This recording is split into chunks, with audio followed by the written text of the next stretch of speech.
Hello everyone, my name is Bharat Tyagi, Faculty of Physics, PP Swani Center for Excellence.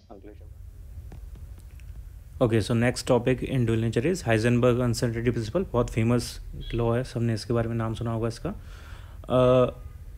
ये officially syllabus में ज़्यादा important नहीं है, specially boards के लिए नहीं है ये, तो मैंने यहाँ पे लिखा हुआ नॉट इम्पॉर्टेंट फॉर बोर्ड्स। तो बोर्ड्स के लिए जो बच्चे स्पेसिफिकली प्रिपरेशन कर रहे हैं वो इसे अवॉइड कर सकते हैं। हाउएवर कंपटीशन में इसका एक आध कुछ क्वेश्चन कभी बन जाता है। सो जो बच्चे कंपटीशन के लिए फोकस कर रहे हैं उसको उनको ये करना ज़रूरी है। बोर्ड्स के लिए इसे अवॉइड कर देना है जैसे मैंने लिखा हुआ है।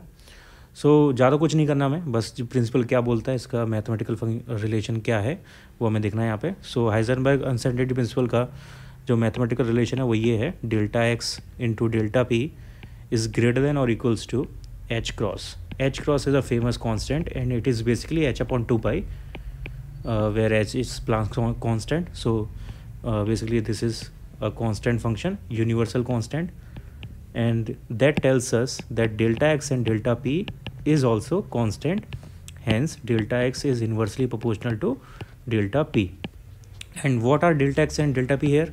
delta x is change in position. change in position को आप यहाँ पे the accuracy of knowing position की तरह ट्रीट कर सकते हो। यानी अगर आपको किसी बॉडी की एक्यूरेट पोजीशन पता है तो उसका डेल्टा एक्स ज़ीरो होगा, है ना। तो यहाँ पे इसको हम ऐसे लिख सकते हैं, it is the accuracy of knowing position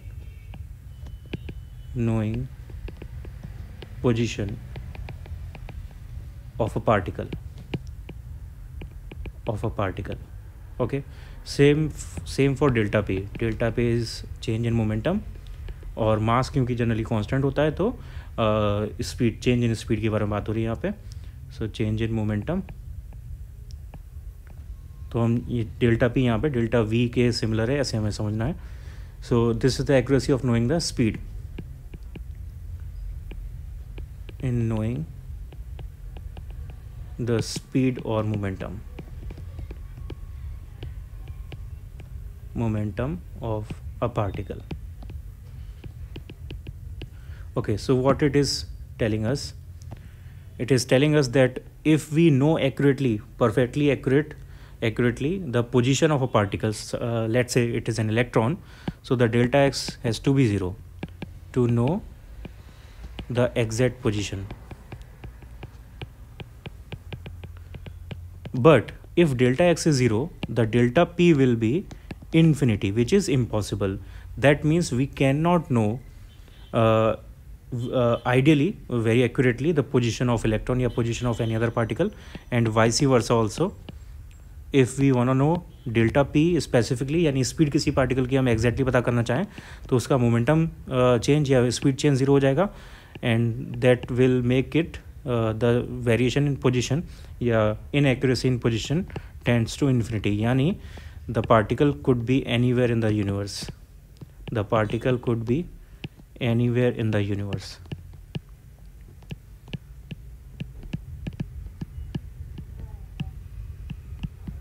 So it is interesting, just think about it. अगर किसी इलेक्ट्रॉन की आपको एग्जैक्ट स्पीड पता करनी है, ठीक है, तो उसमें प्रॉब्लम क्या है, अगर आप उसकी एग्जैक्ट स्पीड पता करोगे तो उसकी पोजीशन यूनिवर्स में कहीं भी हो सकती है।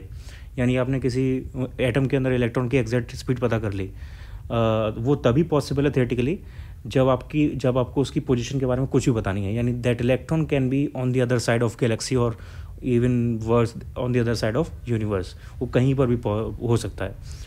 तो उसमें से कुछ भी एक्यूरेटली पता करना इज़ इम्पॉसिबल। ना हम एक्यूरेटली उसकी पोजीशन पता कर सकते हैं, ना हम उसकी एक्यूरेटली स्पीड पता कर सकते हैं। जितना हम ज़्यादा एक्यूरेटली उसकी स्पीड पता करने जाएंगे उतना उसकी पोजीशन में वेरिएशन आएगा, एरर आएगा, और जितना एक्यूरेटली हम उसकी पोजीशन मेज़र करेंगे उतना उसकी स्पीड में उसका इफेक्ट आएगा। ऐसा क्यों होता है, मैं एक सिंपल एग्जाम्पल से बताता हूँ। ये जो दिक्कत आ रही है ये हमारे मेज़रमेंट की वजह से आ रही है। तो आइंस्टाइन ने ऐसे एक्सप्लेन किया था कि अगर आप एक इलेक्ट्रॉन को देखना चाहते हो, उसकी पोजीशन को देखने के लिए आपको उसको देखना पड़ेगा। तो जब आप देखोगे तो उस पर आप फोटोन्स डालोगे। अब इलेक्ट्रॉन इतना छोटा पार्टिकल है कि एक सिंगल फोटोन भी उसकी स्पीड में बहुत ज़्यादा वेरिएशन ला सकता है। तो आप जब उसे देखोगे तो आपके देखने का जो प्रोसीजर है वही उसकी स्पीड में चेंज कर देगा। यानी theoretically it is impossible to know accurately both the speed and the position of the particle. तो जितना छोटा पार्टिकल है उसके पोजीशन में हमेशा एक वेरिएशन रहेगा.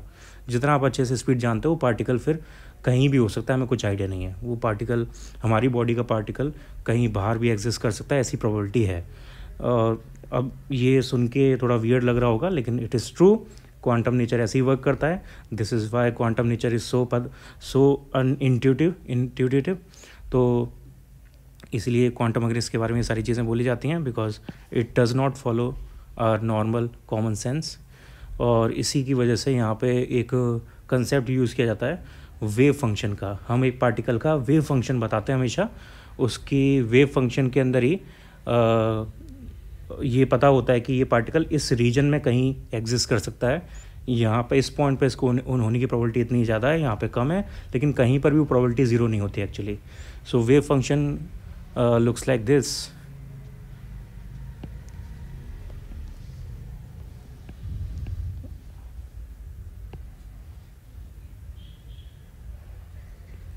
So it is an example of wave function of electron.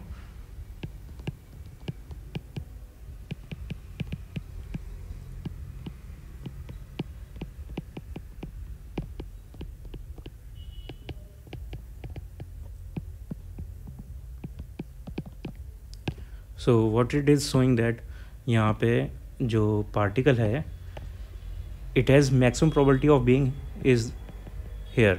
यहाँ पे इलेक्ट्रॉन के होने की प्रोबेबिलिटी सबसे ज़्यादा है, यहाँ पे उससे कम है. और जैसे जैसे दूर जाते जाओगे प्रोबेबिलिटी ज़ीरो की तरफ जाएगी, लेकिन कभी भी वो एक्चुअली ज़ीरो नहीं होती है, वो बस कम होती जाएगी, कभी भी ज़ीरो नहीं होती है. तो इलेक्ट्रॉन की हमें एग्जैक्ट पोजीशन नहीं पता चल पाएगी. और ये ग्राफ स्पीड के साथ ड्रॉ होता है, तो जितनी ज़्यादा हम स्पीड को एक्यूरेटली जानेंगे उतना ज़्यादा वेरिएशन यहाँ पे पोजीशन में आएगा. So basically this is Heisenberg uncertainty principle. यहाँ पे अनसर्टेनिटी किस चीज़ के लिए है? Uncertainty is for knowing the position if you know already the accurate speed of the particle. तो उस चीज़ की अनसर्टेनिटी है यहाँ पे. This is the starting block of quantum mechanics. यहाँ से ये सारी वियर्ड चीज़ें स्टार्ट होती हैं क्वांटम मैकेनिक्स की. So it is a very famous experiment. Boards वाले बच्चों को ये नहीं करना, याद रखना. Okay, let's try some questions. First question, monochromatic light of frequency this is produced by a laser. Power emitted is this much. What is the energy of photon in light beam? Okay, it is a simple question. Frequency is given. We have to calculate the energy of photon. Energy of photon का formula होता है h into nu. Nu is frequency. So nu is given us as 6 into 10 to the power 14 hertz. And we also know h or the Planck constant is 6.6 into 10 to the power minus 34 joule second. So we have to just multiply it and we will get the answer. So इसको solve करना खुद. ये first part हो गया यहाँ पे. Second part, how many photons are passing per second? तो power हमें दी हुई है 2 milliwatt, यानी 2 into 10 to the power minus 3 watt. And it is energy per time, यानी joule per second. So power, we can say the power is equals to total energy divided by time. And energy of single photon is h nu. And suppose we have n photons, so the energy of n photons will be n into h nu ये हो गया divide by t. यहाँ पे n is total number of photons. Total number of photons. So n upon t will be the number of photons per second that we have to calculate. So यहाँ से n upon t आएगा p upon h nu. So P हमें question में दिया हुआ है 2 into 10 to the power minus 3 divided by H nu. हम यहाँ से कैलकुलेट कर लेंगे. सो एच की value 6.6 into 10 to the power minus 34 into nu की value 6 into 10 to the power 14. Calculate this. यहाँ पे जो आएगा वो इसका आंसर है. And first answer is here. Okay, next question. The work function of cesium is 2.14 electron volt. Then what is the threshold of cesium? And wavelength of incident light of photoelectric current is brought to 0 by stopping potential 0.6 volt. Okay, wavelength of incident light. Okay, let's do this. तो पहले threshold frequency निकालते हैं. तो work function का formula होता है phi not is equals to H nu not, where nu not is threshold frequency. So यहाँ से न्यू नॉट इक्वल्स टू आ जाएगा phi not divided by H. Phi not हमें क्वेश्चन में दिया हुआ है 2.14 इलेक्ट्रॉन वोल्ट, इसको कन्वर्ट करना होगा मैं जूल्स में. So 2.14 into 1.6 into 10⁻⁻19 joules and h is 6.6 into 10⁻⁻34 joule second. यहाँ से कैलकुलेट करो न्यू नॉट क्या आता है. That will be our first answer of threshold frequency. ये फर्स्ट पार्ट हो गया. Now second part. तो सेकेंड पार्ट में हमें स्टॉपिंग पोटेंशियल दिया हुआ है. Stopping potential is V naught, it is given as 0.6 volt. और हमें यहाँ से वेवलेंथ फाइंड आउट करनी है इंसिडेंट लाइट की. वेवलेंथ यानी लैम्डा हमें फाइंड आउट करना है यहाँ पे. ओके, तो फोटो इलेक्ट्रिक इक्वेशन यूज़ करेंगे या Einstein's photo electric equation is kinetic energy equals to EV naught equals to H nu minus H nu naught, where H nu naught is basically the work function. Work function is given to us, so it will be EV naught equals to H C by lambda. Lambda we have to find out, minus work function is 2.14 electron volt. That means 2.14 into 1.6 into 10⁻⁻19 joules. So we know E already, we know V naught, we know H, we know C. तो हमें lambda निकालना है यहाँ से. Calculate करके lambda simply आ जाएगा. इसको calculate करो खुद, ये दूसरा आंसर होगा. जब आपके ये आंसर आ जाए तो मुझसे कंफर्म कर लेना, मुझे व्हाट्सएप पे सेंड कर देना आंसर्स क्या आ रहे हैं, मैं वहाँ पे कंफर्म कर दूँगा. Wavelength of light in visible region is about 390 nanometer for violet, 550 nanometer for yellow green average, 760 nanometer for red. Then what are the average energies of photon of violet, yellow green and red? तो first part तो बहुत simple है, पहले first part देख लेते हैं. Energy सबकी निकालनी है, तो वायलेट के लिए निकालेंगे. तो ये होगा h into frequency of violet. तो h की वैल्यू पता है और हमें फ्रिक्वेंसी वायलेट की पता है, सॉरी वेवलेंथ दी हुई है. तो h c upon lambda wavelength लगाएंगे तो यहाँ से आंसर आ जाएगा. ऐसे ही येलो ग्रीन के लिए h c upon lambda yellow green, वो भी हमें दिया हुआ है क्वेश्चन में. एंड थर्ड फॉर रेड, तो h c upon lambda red. ये सारी चीज़ें दी हुई हैं, सॉल्व करो इन्हें और यहाँ से आंसर निकालो. ये फर्स्ट पार्ट हो गया. Second part, in second part it is saying that from which of the photosensitive material with work function listed in following table, this is the table, using result of question 1 can you build a photoelectric device that operates with visible light. Okay, so operate करने के लिए जो energy है photon की वो work function से ज़्यादा होनी चाहिए. तो इसको सॉल्व करने के लिए हमारे पास इन सब का आंसर आना चाहिए. तो मैं यहाँ पे आंसर डायरेक्टली लिख देता हूँ पहले. तो वॉयलेट के लिए आंसर आएगा about 3.19 electron volt. Yellow green के लिए आंसर आएगा about 2.26 electron volt. And for read it will be around 1.64 electron volt. Okay, तो जिस फोटोन के लिए एनर्जी ज़्यादा है वर्क फंक्शन से, वहाँ पे फोटो इलेक्ट्रिक इफेक्ट होगा. तो पहले वॉयलेट के लिए बात करते हैं. वॉयलेट की फ्रिक्वेंसी कैल्शियम से कम है, उससे पहले सबसे ज़्यादा है. यानी वॉयलेट से हम सीजियम, पोटेशियम और सोडियम का के लिए बना सकते हैं photo electric device. So violet will work with caesium, potassium, sodium, इसके लिए वर्क करेगा. वेरएज येलो ग्रीन के लिए जो है एनर्जी वो पोटेशियम से भी कम है, यानी वो सिर्फ सीजियम के लिए वर्क करेगा.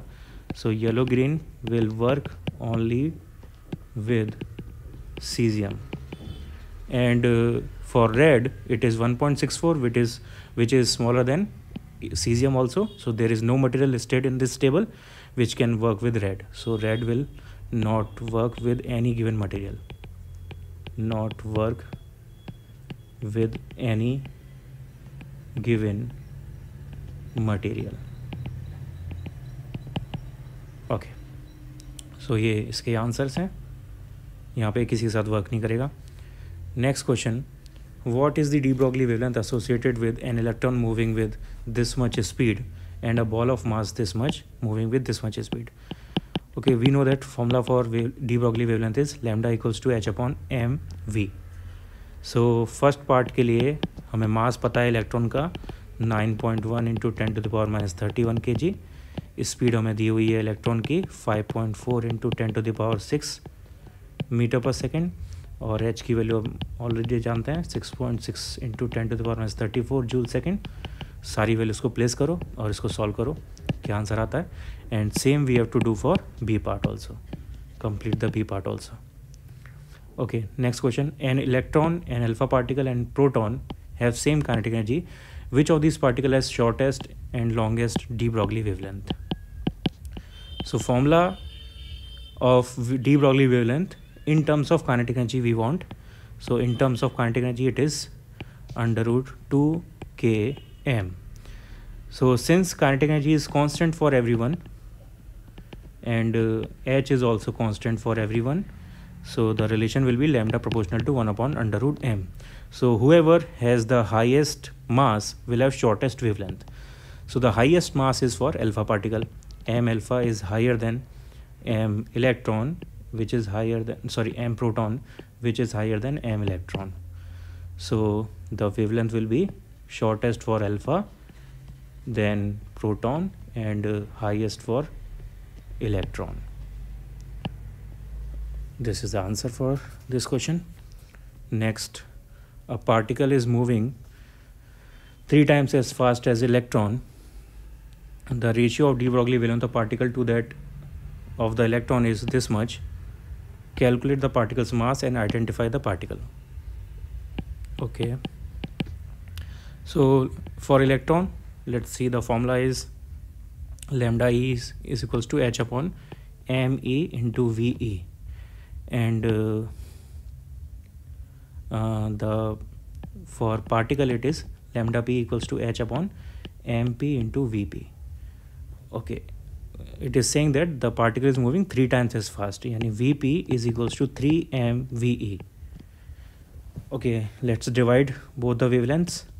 So lambda e upon lambda p is equals to h upon meve divided by h upon mp into 3ve. H cancel out, ve cancel out. It is now 3mp divided by me. So और lambda e upon lambda p हमें दिया हुआ है, particles में the ratio of particle to that of electron. Okay, reverse दिया हुआ इसका 1/1.813 into 10⁻⁻4 equals to 3 into mp divided by me, which is 9.1 into 10⁻31 kg. यहाँ से हमें mp निकालना है, क्या आ रहा है mp निकालो और वो चेक करना कि किस नॉन पार्टिकल का वो मास होता है, वो हमारा आंसर हो जाएगा। Particles mark and particle, okay ठीक है, तो इसको कंप्लीट करना है यहाँ से। Next question, what is the de Broglie wavelength associated with electron accelerated through a potential difference of 100 volts? Okay, मैंने इलेक्ट्रॉन के लिए बोला था, इलेक्ट्रॉन के लिए अगर वोल्टेज दिया हुआ है तो हम एक डायरेक्ट फॉर्मूला लगा सकते हैं वेवलेंथ का for angstrom. It is 12.27 divide by under root voltage angstrom. So इसको यहाँ से सॉल्व कर लो,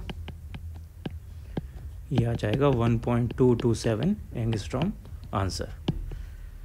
तो ये इसकी रेंज है, और अगर पूछता है कि ये किस रेंज का पार्टिकल है तो ये वेवलेंथ किस रेंज को शो कर रहा है, बेसिकली यहाँ से कौन से इलेक्ट्रोमैग्नेटिक रेडिएशन निकलेगी, इस इलेक्ट्रॉन से कौन सी इलेक्ट्रोमैग्नेटिक रेडिएशन निकलेगी। अगर ये हमसे पूछता है तो हमें सिर्फ इतना चेक करना है कि इलेक्ट्रोमैग्नेटिक रेडिएशन के टेबल में ये जो वेवलेंथ है वो किस रेंज में आती है। तो ये एक्स रेज की रेंज में आती है, यानी ये पार्टिकल जो इलेक्ट्रॉन है वो एक्स रेज प्रोड्यूस कर सकता है। ये भी इस क्वेश्चन में पूछा जा सकता था, तो बस उसके लिए हमें वेवलेंथ को मेजर करना है, किस रेंज में आ रही है इतना पता होना चाहिए बस हमें। तो उसके लिए इलेक्ट्रोमैग्नेटिक रेडिएशन की जो वेवलेंथ की रेंज है वो याद करने को मैंने बोला था ईएम वेव चैप्टर में, तो उसका एक रफ रेंज याद होना चाहिए सारे पार्टिकल्स, सारी लाइट्स के लिए, डिफरेंट फ्रिक्वेंसीज़ के लिए। फ्रिक्वेंसी याद करने की ज़रूरत नहीं है, सिर्फ वेवलेंथ याद कर लो, उससे काम चल जाएगा, क्योंकि हम वेवलेंथ से फ्रिक्वेंसी पर वहाँ पे कैलकुलेट कर सकते हैं।